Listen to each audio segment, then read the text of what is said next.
Hyungwook and Geonwoo had been best friends since childhood, but things between them weren't the same anymore. The reason was Se-ah. Se-ah and Geonwoo were in love with each other, and they had sworn to keep their relationship a secret from everyone. Another girl in their friend group, Nari, was crazy about Geonwoo too, but she had never confessed her feelings. Today was the day the math exam results were being announced. The teacher stood in class and said, "This time, 2 students scored a perfect 100 out of 100.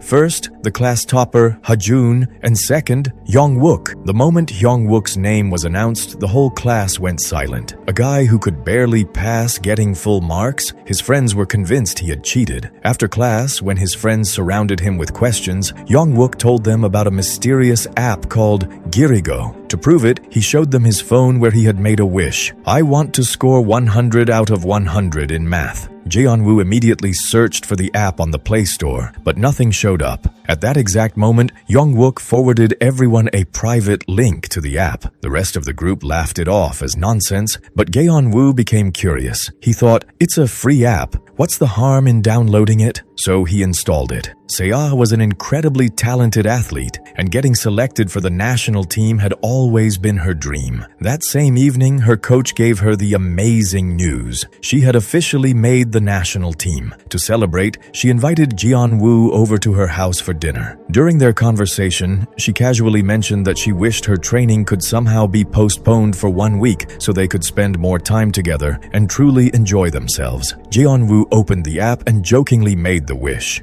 After that, they ate, laughed, and completely forgot about it. Meanwhile, Hyungwook received a phone call from Se-ah's phone. It had probably dialed him by accident because her friends were talking about him behind his back. Laughing, Se-ah asked Geonwoo, "Be honest, are you really planning to go to his birthday party?" Jeonwoo replied sarcastically, "Man, spending time with him at school is already tiring. Why would I spend my weekend there too?" The rest of the group continued making fun of him. To some, he was just a joke, and to others, someone nobody really cared about. What they didn't realize was that Hyungwook was listening to every single word on the other end of the call. The next morning, as Hyungwook's 24 hours were about to end, his body suddenly began to stiffen. The entire classroom erupted into chaos. Some students ran to call the nurse, while others tried to calm him down. Then, suddenly, Hyungwook returned to normal, but moments later he began acting strangely, as if he had completely lost control of himself. The classroom quickly turned chaotic as everyone tried to stop him before anyone got hurt. Hyungwook's mind was desperately trying to resist whatever strange force had taken control of him. Before things could get even worse, he warned everyone to stay away from him, but Se-ah refused to leave. In the very next second, Hyungwook suddenly rushed toward her. The two of them crashed through the classroom door and fell into the hallway outside. The moment the countdown reached 0, Hyungwook suddenly stood up at an unnatural speed, and moments later, he collapsed to the ground. Se-ah could do nothing to help him. The police later questioned everyone involved. After reviewing the CCTV footage,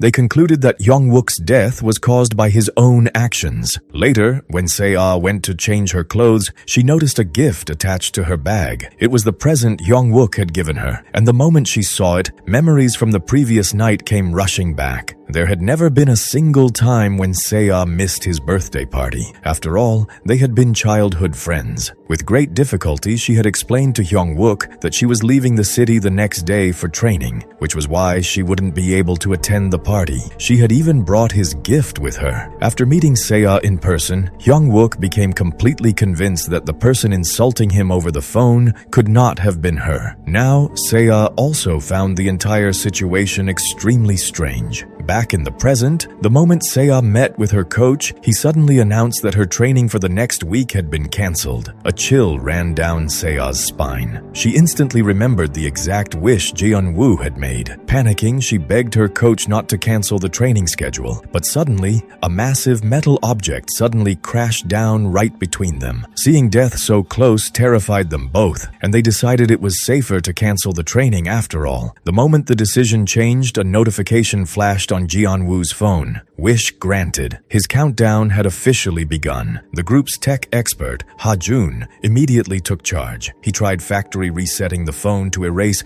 Girigo, but the app refused to disappear. The timer kept running exactly as before. It was obvious now, even destroying the phone wouldn't solve anything. Their only remaining option was to decode the app's source code. Determined to uncover the truth behind it, the group decided to meet at Se-ah's house, where they planned to use a laptop to investigate this terrifying digital mystery. The moment Jianwoo arrived home, his phone suddenly started ringing. Se-ah's name flashed across the screen, but the second he answered the call, his expression completely changed. On the other end, Se-ah and Nari seemed to be laughing together while talking badly about him behind his back. Furious, Geon-woo rushed straight to Se-ah's apartment, but the moment he got there, he froze in shock. Se-ah had literally just stepped out of the shower. So if she had been there the entire time, then who had made that call? When Geon-woo told her everything, Se-ah began trembling. She reminded him that before his death, Hyung-wook had said the exact same thing. Realizing that something was seriously wrong, all of their friends gathered at Se-ah's house. The group's tech genius, Ha-jun, actually managed to break into the Girigo app system, but the excitement of success didn't last long. Suddenly, Jian-woo grabbed his head in pain and pointed toward a strange shadow outside the window. Terrified, Nari started recording everything on her phone. Then, it was as if some mysterious force had taken control of Jian-woo. He began acting violently and screaming in fear. "Get it away from me!" The room fell into complete silence when Jian-woo suddenly claimed that he could see the spirit of a young girl standing right in front of him. At the same time, the app's countdown timer started ticking again. Now fully possessed, Jian-woo had turned into a violent monster. He brutally attacked Se-ah and then grabbed Ha-jun by the throat. Even his voice had changed. "By interfering in this digital game, you've guaranteed your own deaths. Now, all of you are going to die." Ha-jun was seconds away from suffocating when Se-ah struck Geon-woo hard from behind, knocking him unconscious. The hospital was silent, but outside, the deadly game was still continuing. That's when Ha-jun received a call from his sister, who was knowledgeable about supernatural forces. Screaming in panic, she warned him, "Ha-jun, stay away from that app immediately. It's not ordinary software. It's an ancient digital curse that traps souls through videos and photos." She sensed that something terrible was about to happen and told Ha-jun to get to Se-ah right away. The moment he arrived, Ha-jun was stunned. To save Geon-woo's life, Se-ah had sacrificed herself. She had made a wish through the app,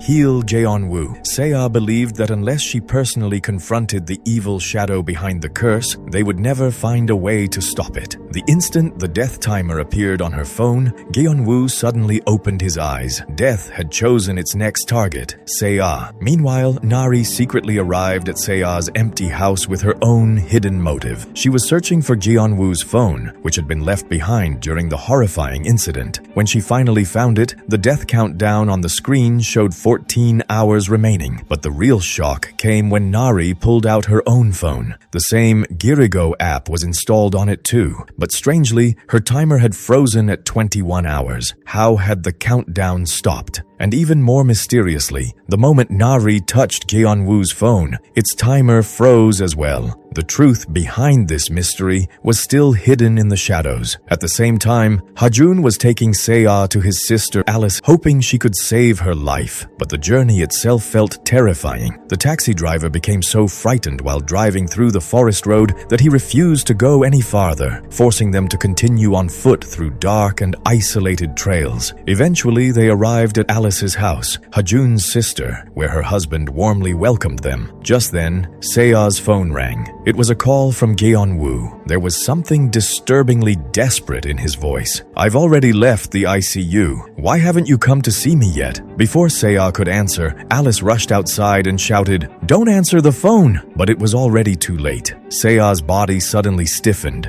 as though a dark shadow had possessed her. She couldn't move. She couldn't even let go of the phone. Alice immediately grabbed a sacred rope and forcefully knocked the cursed phone out of Se-ah's hand. At that moment, she realized that the evil entity had dragged Sea's soul away. The ritual began. After locking Ha-jun inside a room, Alice and her husband Bong-wul started chanting sacred incantations. Suddenly, Sea opened her eyes, but she was no longer inside Mira's house. Her soul had become trapped inside a mysterious spiritual realm. Alice appeared before her and explained, "Your soul is trapped here now. There's only one way to escape, through 3 doors. Bang-wul and I will create them using the power of this ritual." The moment Bang-wul lit the first incense stick, the first door appeared inside the spirit world. Alice tied a protective charm around Sea's wrist and warned her strictly, "No matter what happens, do not look back. If you see me, then the spirit will see me too, and both of us will remain trapped here forever. You'll have to face your fear alone." The moment Alice put on her mask, she vanished from sight. With trembling steps, Sea crossed the first door and suddenly found herself standing in the hallway of her own school. The entire place was completely silent. Using the light from her flashlight, she began searching for the second door, when suddenly she sensed a cold presence behind her. Panicked, Sea started running, but the shadow moved at an unnatural speed and suddenly appeared right in front of her. A terrified scream escaped her lips as horrifying memories from the past flashed before her eyes once again. Meanwhile, back in the real world, Alice signaled Bang-wul, and together they lit the second incense stick. The moment the next door opened, Sea entered another scene. This time, standing before her were her parents, the same parents who had died in a car accident. Tears instantly filled Sea's eyes, but deep down, she knew this was another trap created by the spirit. As she tried to move forward, her mother suddenly grabbed her leg, trying to pull her into an emotional illusion. Back in reality, the situation was getting worse. The incense stick was about to burn out. Bang-wul warned Alice that they needed to retreat immediately, because if the flame died out completely, Alice would also become trapped inside the spirit world forever. But Alice refused to abandon Sea alone in the jaws of death. Inside the spirit realm, Sea hardened her heart, ignored the shadow of her mother, and ran toward the third door. The moment she crossed it, she thought she had finally returned to Alice's house. Ha-jun and Bang-wul were sitting right in front of her. When Sea asked about Alice, they calmly replied, "She's exhausted and resting." But suddenly, Alice's trembling voice echoed through the air. "Sea, this isn't reality. The third door is a trap. You're still inside that world." Bang-wul immediately changed his expression and said, "It seems a spirit followed you into this world. Alice warned you not to look back, but now you must turn around. Only then can I stop it." Alice's spiritual voice kept echoing around Sea, desperately warning her, "Don't listen to them. Find the real door and get out of there." Suddenly, Ha-jun's face twisted as he screamed, "I made a wish on that app to save you. Look behind you." Confused and overwhelmed, Sea finally turned around and made the exact mistake everyone feared. The evil entity had now seen Alice. At that moment, not only Sea's life, but Alice's life was in danger too. Now the two of them had to escape this illusionary world together. Sea suddenly noticed the red thread tied around her wrist. It was guiding her toward the real path. She followed the thread desperately, only to find herself surrounded by hundreds of hanging corpses floating in the air. The sight was so horrifying that Sea started getting possessed once again. That's when she saw the spirit of the mysterious girl. Lying in front of her was a bright red cell phone, the very same phone connected to the red thread. At that exact moment, Alice appeared beside her and forcefully snapped the thread tied around Sea's wrist. The instant the thread broke, Sea's illusion shattered, and she regained her senses. Right in front of them, the final door to the real world began glowing brightly. The two of them rushed toward it, leaving death behind. The evil entity launched one final attack, but thanks to Alice's quick thinking, both of them leaped through the doorway and finally returned to reality. The moment they came back, the bloody countdown timer on Sea's phone stopped forever. But Alice immediately warned them that the danger was far from over. She explained that breaking the thread had only severed Sea's connection to the spirit world. The curse itself still existed, and to stop this nightmare forever, they would have to destroy the very link connecting the world of the dead to the world of the living. Alice finally revealed the truth. The bright red cell phone that Sea had seen beyond the third door was the true source behind all the chaos, and the terrifying part was only Sea could retrieve it. When Ha-jun asked why someone else couldn't go instead, Alice made it clear, only Sea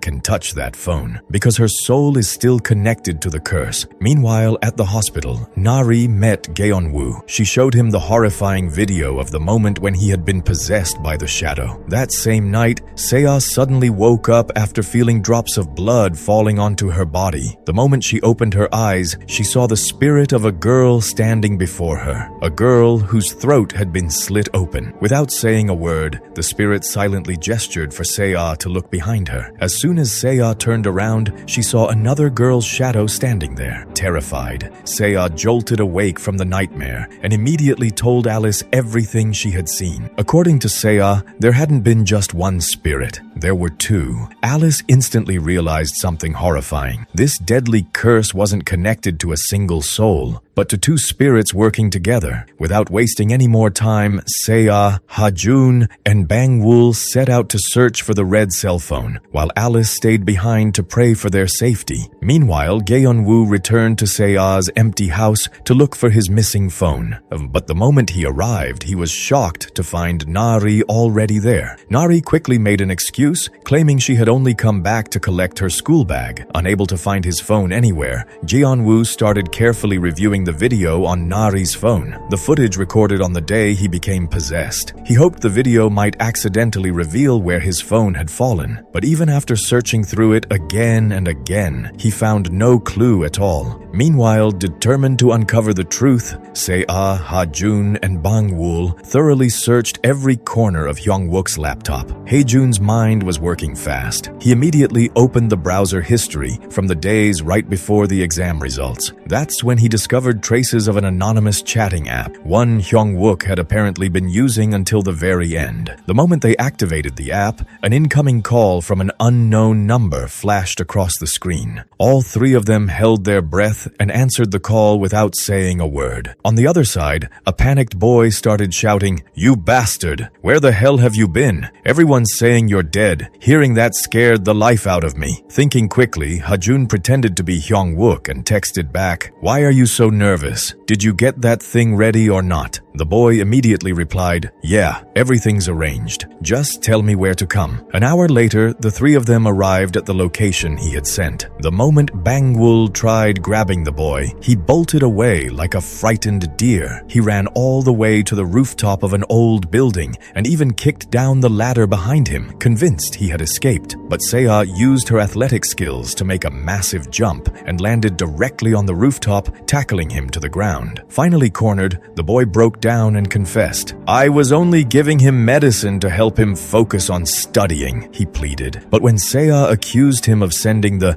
Girigo app link, the boy defended himself. The post clearly warned people about the dangers. If he clicked the link without reading it, how's that my fault? Ha-jun snatched the boy's phone, but strangely, the original post had already disappeared. The boy continued nervously. That post had photos of two girls, Kwon Si-won and Do Hye-ryung. Everyone at school knew that Do Hye-ryung's mother was some crazy shaman. Ha-jun immediately used the laptop to recover the deleted photos. The moment Sea saw the pictures, the color drained from her face. In a trembling voice, she whispered, "The two spirits I saw in my dream, I think these were them." Now we understand. This curse wasn't born from the hatred of one soul, but from the anger of two dead lives. After hearing the truth, Bang-wul took the address of the mad shaman's house from the boy, and the three of them immediately headed toward their next destination. Walking through the dark night along an isolated road, they finally spotted a faint light in the distance. It was an old, abandoned-looking house where an elderly woman lived alone. When they asked her about the shaman, she pointed them in the right direction, but but also revealed something shocking. The shaman had died 3 years ago. Hajun then showed her the photos of the two girls and asked which one was the shaman's daughter. To their surprise, the woman pointed at Kwon Siwon's picture instead of Do Hyeryung's. That meant Siwon was actually the true heir to the shaman. Soon, the three of them arrived at the shaman's old house. For safety, Bangwul drew a protective circle around Sea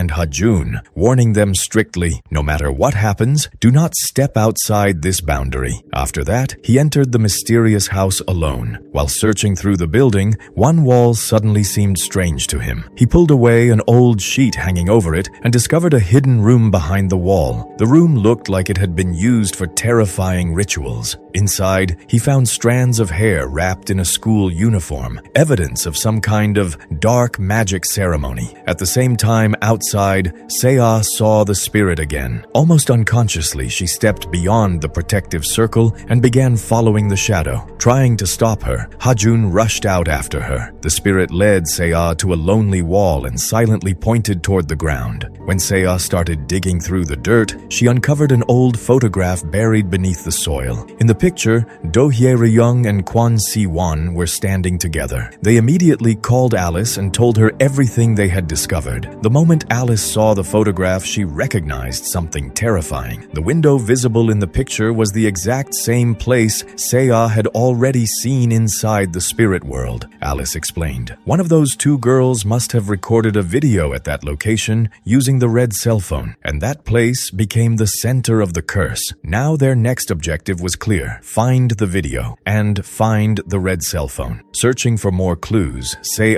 and Hajun went to the school and entered the server room, where they began digging through every video ever uploaded through the Girigo app. Then, suddenly, both of them froze in shock. They found Nari's wish video. In the footage, Nari was saying, "I want to see two people die. First Hyung-wook, and second, the boy sitting behind me." Sea was stunned. If Nari had wished for death, then why was she still alive? At that moment, the story shifted into a flashback to the night before Hyung-wook's death. Nari was partying at a club with her friends, celebrating wildly. During their conversation, it became obvious that Nari hated Hyung-wook for absolutely no reason. Joking around, she brought up the Girigo app to her friends, but suddenly one of them turned serious and said, "This isn't a joke, Nari. That app actually works. But remember, anyone who gets their wish granted has to pay for it with their life." The loud music and laughter of the party suddenly felt distant as Nari's face went pale with fear. Then, a second later, the same friend burst out laughing and mocked her. "You're still such a kid, Nari.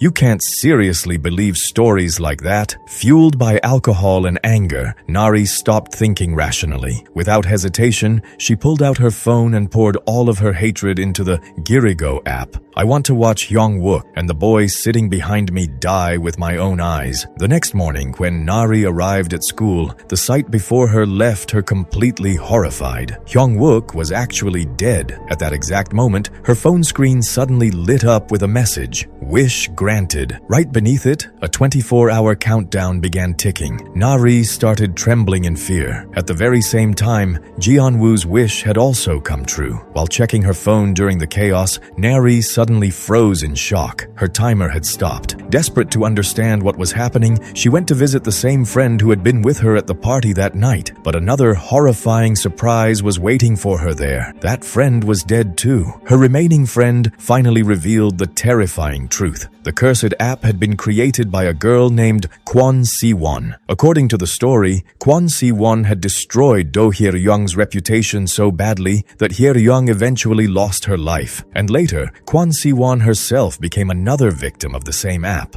The girl warned Nari, "If you want to escape this curse, don't investigate Do Hyeryung's past. You need to uncover the past of the shaman's daughter, Kwon Siwon." At that moment, Nari finally understood something important. The shadow they saw at Sea's house that day hadn't appeared only to Gaeon-woo. It had appeared to her as well. Then, when Sea made a wish at the hospital to save Gaeon-woo, Nari suddenly uncovered the biggest secret behind Girigo. She finally understood how the cursed app truly worked. Whenever someone made a wish, their death countdown would begin. But if another person made a new wish before the timer reached 0, the first person's countdown would stop. and the curse would transfer to the new person instead. That was why Nari's timer froze the moment Jeonwoo's wish was granted, and Jeonwoo's timer stopped only because Seo risked her own life by making another wish. However, the timer stopping didn't mean the danger was over. Their connection to the spirit world still existed. That's why, even after the countdown froze, Nari could still see the shadow. That night, Nari decided she would tell Seo the truth about the curse. She typed out a message,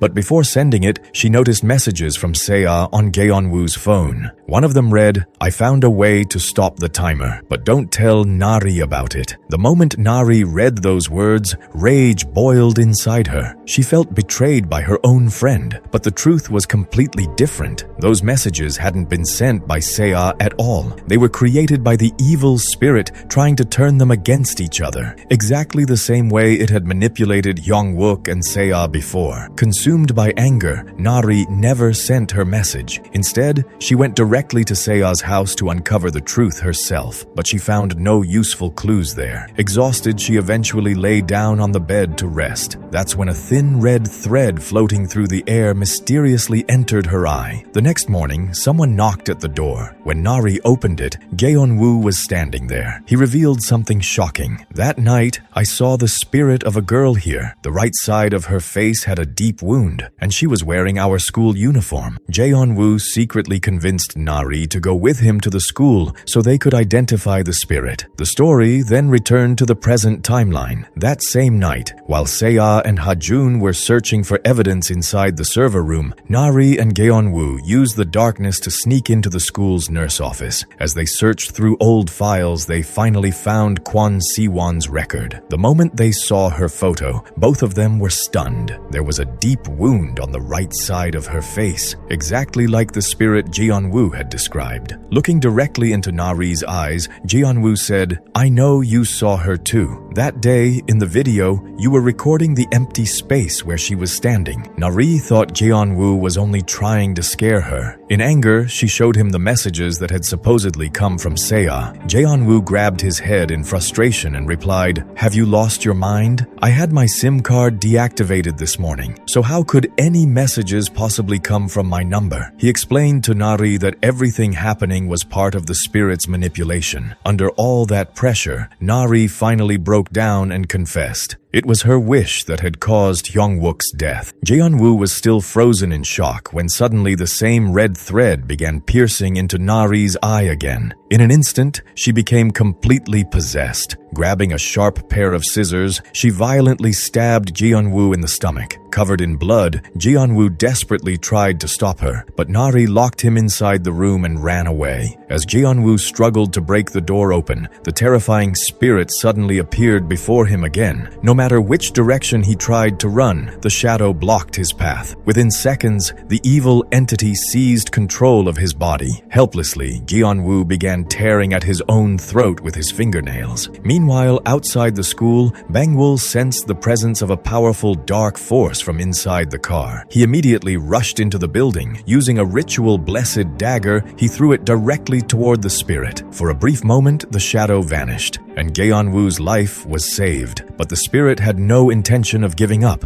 In the blink of an eye, it grabbed a sharp shard of broken glass and brutally drove it into Bangwoo's eye. The entire hallway echoed with his horrifying scream of pain. Meanwhile, Seo and Hajun successfully copied all the data and videos from the Girigo app onto a flash drive, but suddenly, the entire school lost power. In the darkness, Bangwoo once again came face to face with the mysterious spirit, and from there, the story shifted into the past, 4 years earlier. Do Hye-ryung had arrived at Kwon Siwon's house to take her to school. That was where she first met Siwon's shaman mother. It became clear that Kwon Siwon hated her mother because of her terrifying occult practices and chose to live separately from her. But the shaman undeniably possessed supernatural powers. Using her strange abilities, she instantly removed the mysterious red mark that had existed in Hye-ryung's eye since childhood. Overjoyed, Hye-ryung immediately went to the abandoned building where Kwon Siwon lived. Soon after, the two girls left together for school. Do Hyeryong secretly liked a boy named Hung, but she neither confessed her feelings to him nor allowed Kwon Si-won to say anything about it. After classes ended, Kwon Si-won headed to her club activities. She was an exceptionally talented coder. Meanwhile, on her way home,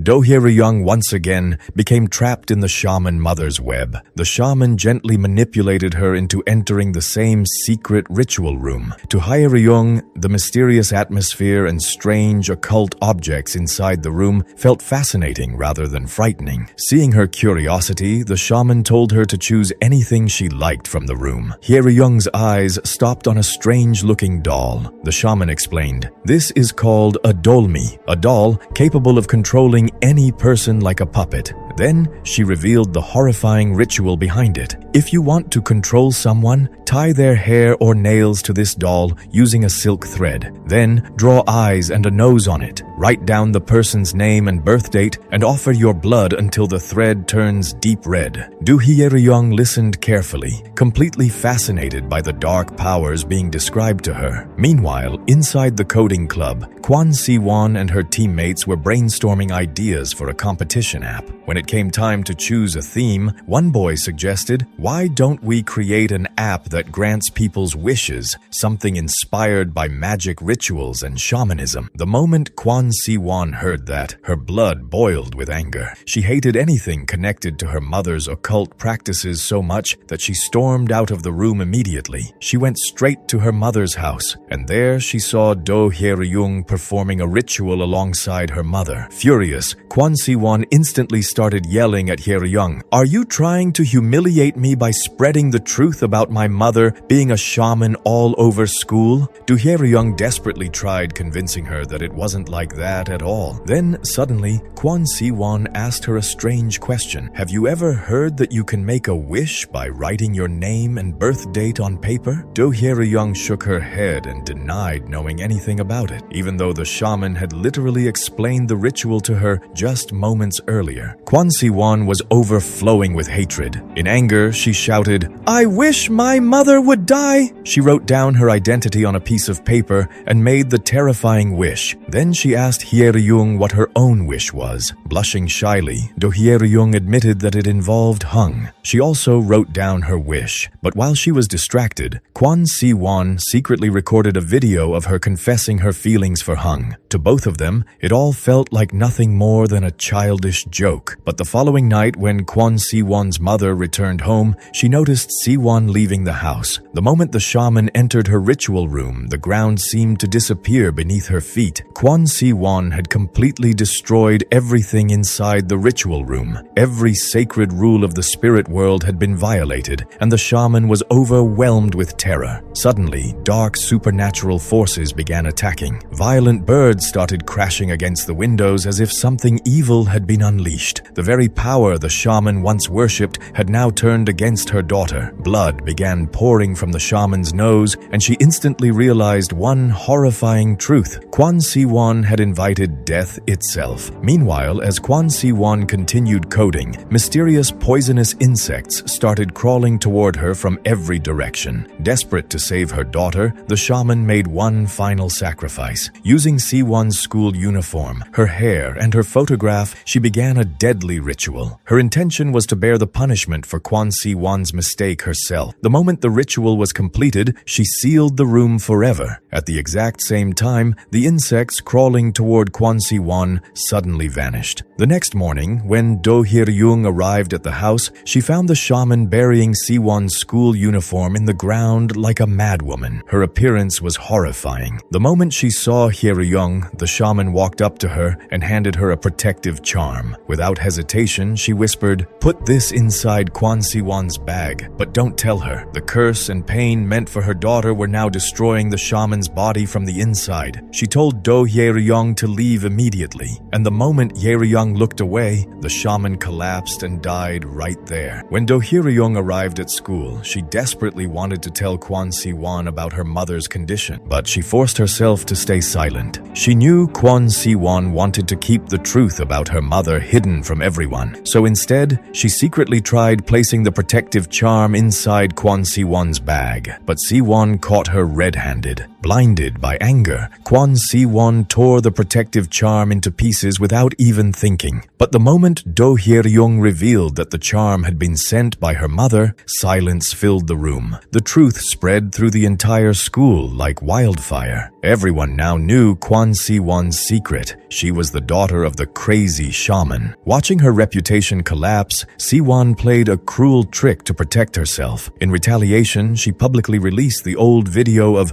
Do Hye-ryung confessing her feelings for Hung. Within moments, the clip spread across the entire school. Do Hye-ryung was humiliated in front of everyone, and Hung crossed every limit by attacking and publicly humiliating her even further. Burning with humiliation and rage, Do Hye-ryung tore Hung's name tag from his coat before leaving. That same night, consumed by revenge, Do Hye-ryung went to Si-won's hideout and secretly collected strands of her hair. Then she created 2 dolmi dolls, one using Kwon Si-won's hair and another using Hung's name tag. After writing their birth dates on both dolls, she opened the camera inside the Girigo app and made her final terrifying wish: "I want all of you to disappear." The moment she finished speaking, she collapsed to the ground. That was the horrifying beginning of everything. After Do Hye-ryung's death, the video transformed into a digital curse that could neither be deleted nor stopped. Kwon Si-won and Hung desperately tried removing the video from the server, but nothing worked. Then, suddenly, Do Hye-ryung's face appeared on every screen throughout the school. Moments later, a dark force seemed to take control of Hung's body, and chaos spread everywhere. Meanwhile, Kwon Si-won also began losing control of herself as the entire school descended into panic. Amid screams and chaos, both of them eventually met a tragic end. The moment everything went silent, the screen of Do Hye-ryung's abandoned phone suddenly lit up with one final notification: "Your wish has been granted." Back in the present, the situation became even more terrifying. Nari was now holding a heavy iron rod and attacking Seo and Hajun without hesitation. Seo desperately tried convincing her. What happened with Hyung-wook was just a stupid joke. Alice's sister can help us escape this nightmare. But Nari was no longer in control of herself. The spiritual entity was using her body like a puppet. At that moment, Bang-woo staggered into the room. The shard of glass may have destroyed one of his eyes, but it had also given him a horrifying gift. Through that injured eye, he could now see the spirits hidden between the human world and the spirit world. He immediately pulled out a ritual blessed dagger, but before he could strike, the invisible entity hurled him through the air and dragged him into the dark hallway. Somehow, all of them managed to escape and reach the hospital. There, wrapped in bandages, Bang-woo revealed the terrifying truth. He had now become a bridge between the world of the living and the world of spirits. Together, the 4 of them carefully rewatched Do Hye-ryung's first horrifying video. That's when they finally understood. This was the 0 point, the exact origin where the entire digital curse of the Girigo app had begun. For Seo,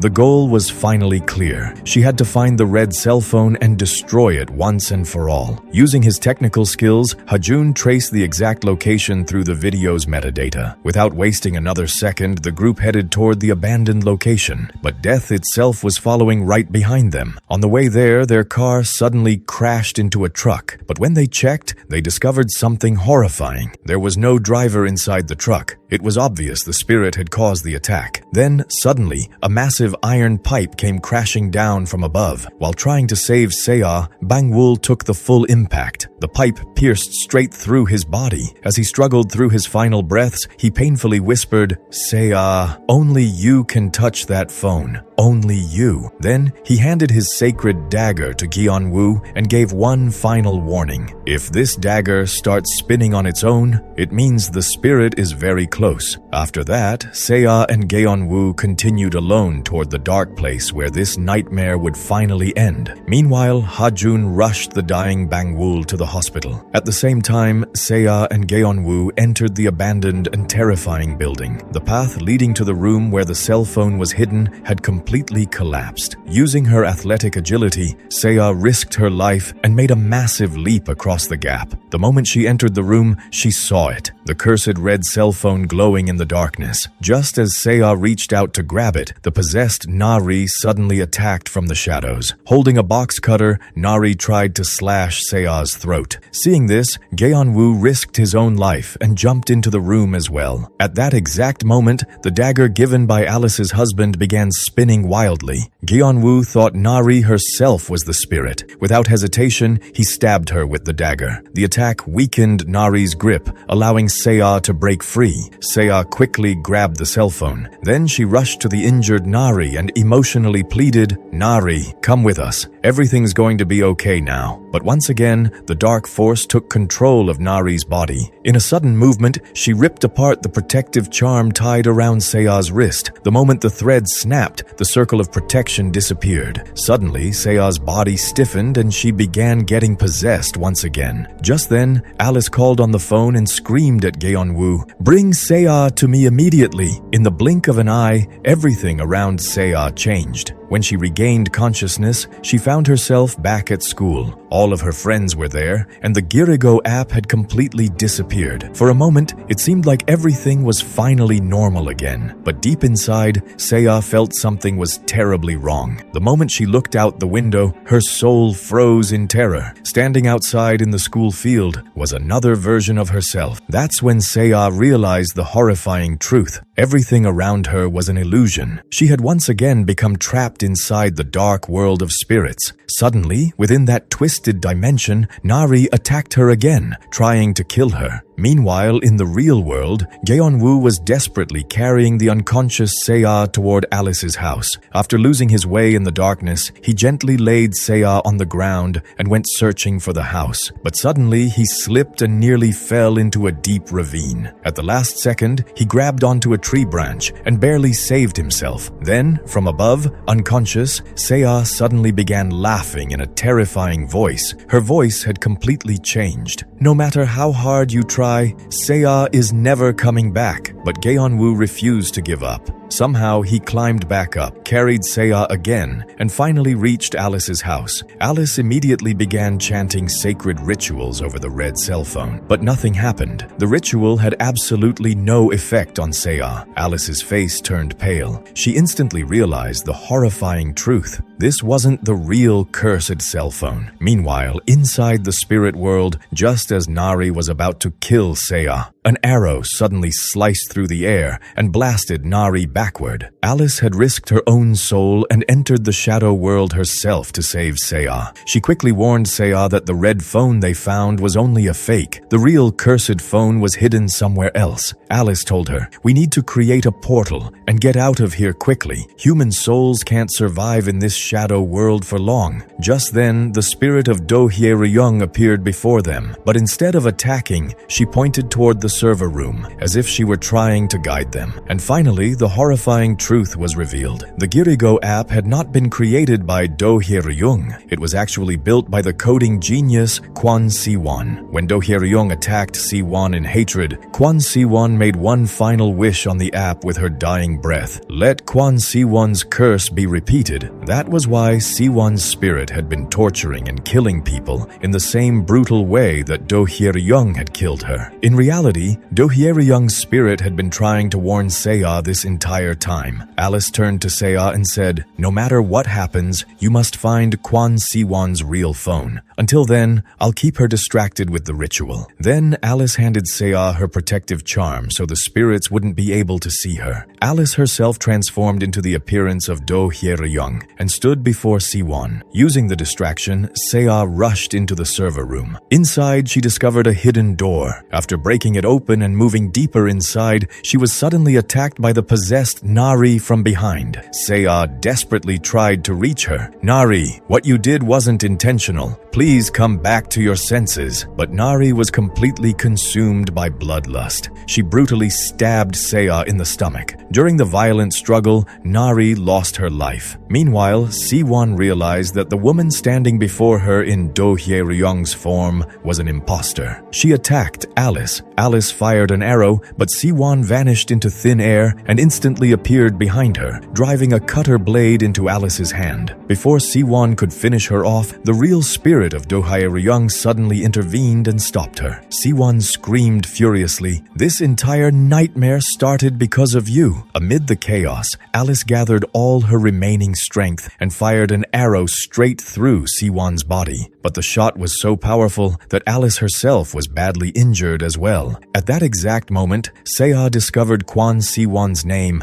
and birth date carved into the floor of the server room, the true 0 point. And there, hidden beside it, she finally found Siwon's real cursed cell phone. Seo grabbed the phone and ran back toward Alice. Alice tried taking aim with another arrow, but because of her injuries, she missed. In the final moment, Seo picked up the enchanted arrow herself and drove it with all her strength straight through the center of Siwon's cell phone. The instant the phone's screen shattered, Siwon's entire dark kingdom collapsed like a house of cards. With the destruction of the digital curse, Seo and Alice finally returned safely to the real world. At last, everything became quiet. Sometime later, Seo, Gaeon-woo, and Ha-jun visited Hyung-wook's grave together and prayed for his soul to rest in peace. But Seo still carried one painful regret in her heart. Nari's spirit remained trapped forever in that fog-covered shadow world. In the story's peaceful ending, Alice's husband also recovers and returns safely.